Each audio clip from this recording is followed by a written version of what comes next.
இந்தியாவில் ஏஐ உள்கட்டமைப்பை உருவாக்க மைக்ரோசாஃப்ட் $17.5 பில்லியன் முதலீடு செய்ய உள்ளது.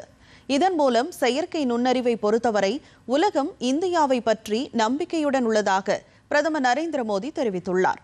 மைக்ரோசாஃப்ட் தலைவரும் தலைமை நிர்வாக அதிகாரியுமான சத்யா நாதெல்லாவின் சமூக ஊடக பதிவிற்கு பதிலளித்துள்ள பிரதமர், செயற்கை நுண்ணறிவை பொறுத்தவரை உலகம் இந்தியாவை பற்றி நம்பிக்கையுடன் உள்ளது என்றார். மைக்ரோசாஃப்ட் தனது மிகப்பெரிய முதலீட்டை செய்யும் இடமாக இந்தியா இருப்பதைக் கண்டு மகிழ்ச்சி அடைந்ததாகவும் அவர் மேலும் கூறினார்.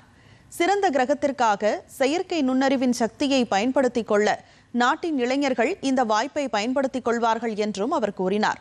2026 முதல் 2029 வரையிலான அடுத்த 4 ஆண்டுகளில் ஏஐ பரவலை இயக்க இந்தியாவில் $17.5 பில்லியன் முதலீடு செய்ய நிறுவனம் திட்டமிட்டுள்ளதாக மைக்ரோசாஃப்ட் ஒரு அறிக்கையில் தெரிவித்துள்ளது.